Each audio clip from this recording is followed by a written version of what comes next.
feels like the same shit for the last 3 years. I totally agree. I don't think Triple H and Lesnar could be the main event either, because that match at WrestleMania 29 was awful.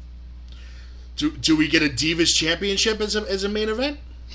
That's a joke. Come on, you know how I feel about that. I know. Unless it's Sasha Banks and Bayley. Oh, I love me some Bayley. And the tag title's going to be on the line on the main card? Probably not. What a shame that is, too. Would say that again, Joe?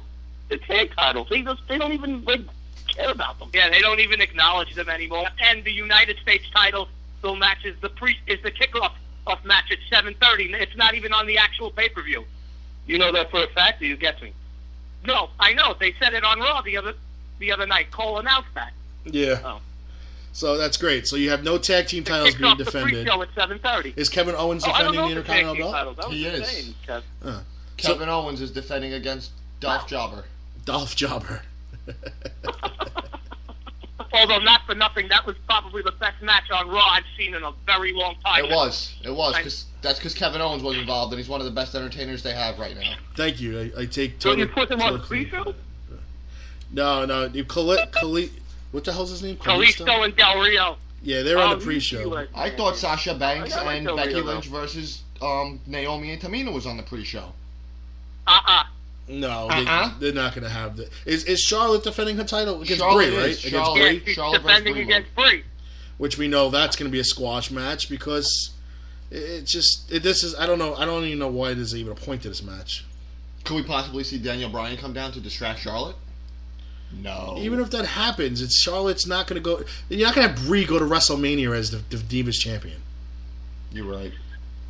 Wishful thinking. But they're going in the direction of her and Sasha for the title, and if they throw Bayley in there just for the hell of it, there's probably going to be the 3 girls in there for the Divas title at Mania. I don't think you're going to see Bayley until maybe the Monday after WrestleMania, the Raw after WrestleMania. I say you'll get Becky and Sasha versus Charlotte. Becky and Sasha. Yeah. I think Then my next question is, if Bayley's ready to make the move to the main roster, who's she dropping the title? Who's she dropping the NXT title to? Eva Marie. They've been grooming her since day one to be the NXT champion. I mean, she's terrible. We all know it, but. Well, let me just say, and I'm just going off of someone else's opinion who actually was at the NXT show on Friday night. That Eva Marie, they said, who worked Bayley on the show, said she had gotten really better in the ring. Oh, well, she has, because they've been giving her personal trainers and personal coaches, and they're trying not to eat their money here. Now that's the one that's living with Vince, right? She's the one that's with him. She's what? Oh yes, that's her. It has to be her. Well, she looks like Ariel, the Little Mermaid. She has the red hair, the real red hair. Yeah. She's the one living with Vince. No, I don't know. She's smoking. Oh no, she's hot. Don't get me wrong, but being hot doesn't always guarantee a title. Well, in the Attitude Era it did. In the Attitude Era, you were hot, you were the champ. Just ask Sable. Just ask any of them. But they didn't really have many divas back then, not like they do now. What's the point of that match? What match is that? Yeah, What is this triple threat AJ Styles Jericho match? Where's the third guy? I don't know. This is what WWE advertises on their website. It's on WWE.com. Jericho versus Styles triple threat match. Is The Miz going to be on it? That has to be a typo. Must be a typo. Unless The Miz is going to make an appearance. No, I have no idea. I don't know. So, all right, let's go to AJ Styles. He made this big, my opinion, should have never debuted on the Royal Rumble. I think they should have used a bigger stage for him. But needless to say, he's here. He got the best of Jericho, and he's been doing all these stupid talk shows lately. Is there any way possible Jericho wins this match? No. Why not?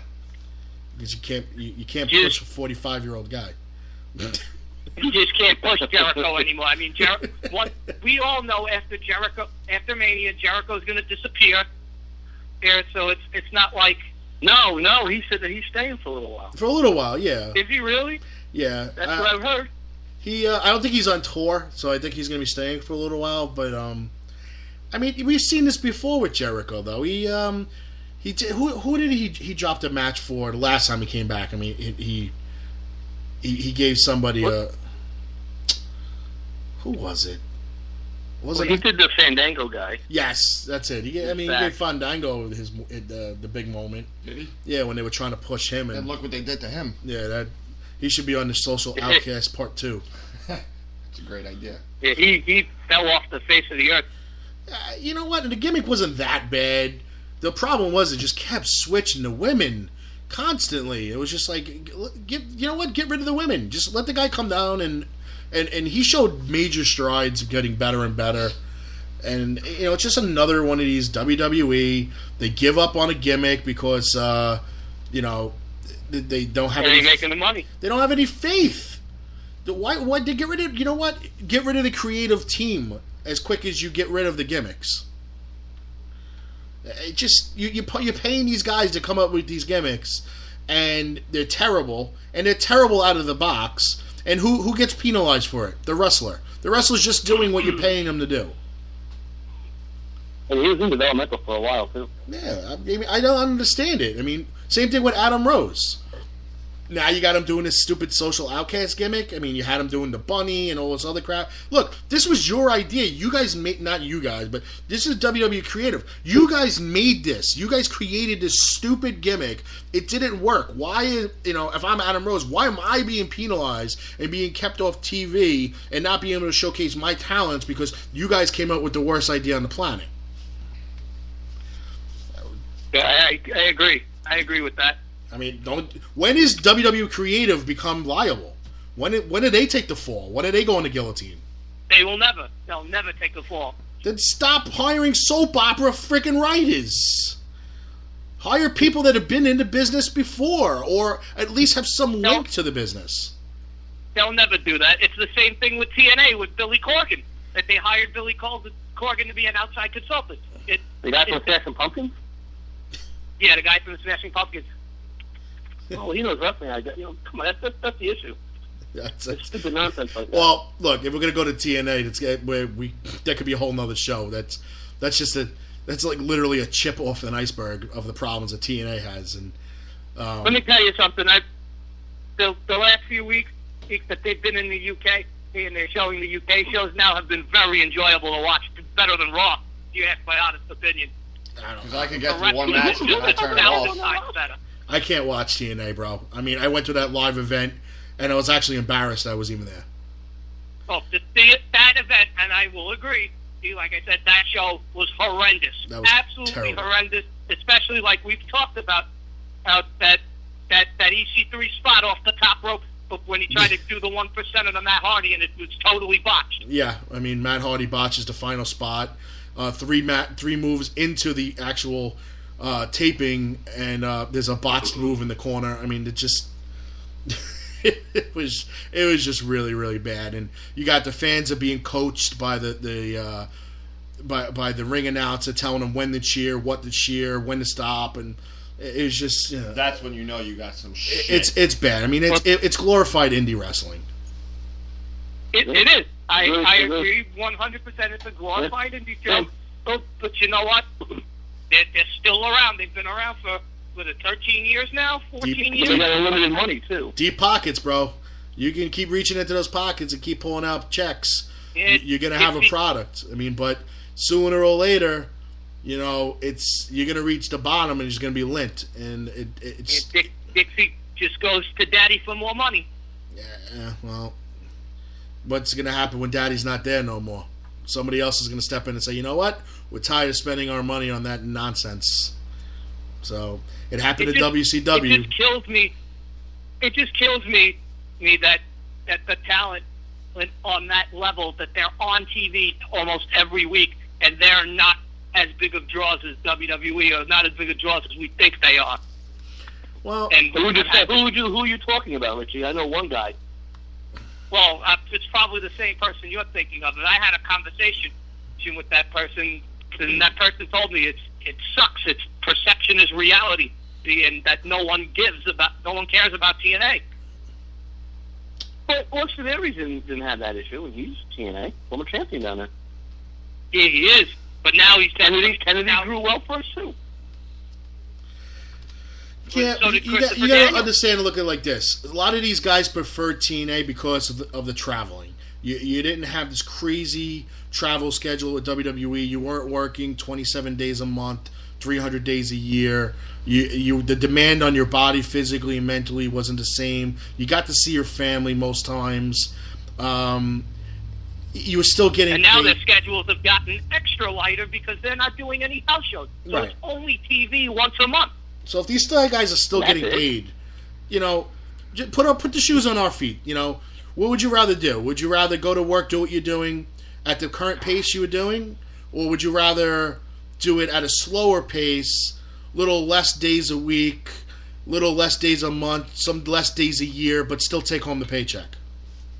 No, I definitely agree on that. To some of the guys like Anderson. There's been guys that are older, they're past their peak. Mm-hmm. They're more family oriented, and they can see their family, watch their kids grow up, so on and so forth, and not be on the road 300 days a year. Yeah. And and somebody like you who's a wrestling promoter who brings in guys, and Joe who owns a wrestling promotion who kind of reaps from the benefits with either financially or just be able to use some of these guys advertising wise to bring more people to the show. TNA guys have the advantage where they can go to the independent shows and make some extra cash on the side. Agreed. And it's just a shame in they're not more on that national level like WWE is where they could say, hey, oh my God, there's Austin Aries at Warriors of Wrestling. I want to go to that show. It happens. I don't know if anybody's coming for him. I don't know if people would have. I think people are coming anyway. And that's just like an added treat. Well, Joe, I don't think you that's have the you have a promotion that I like to say is unique because you have very loyal fans. That's what I was going to say. Okay, very loyal fans. They're going to come if you bring the Sandman, Austin Aries. It doesn't matter. They're going to come anyway. You can dig up Chris Benoit. They're still going to come there.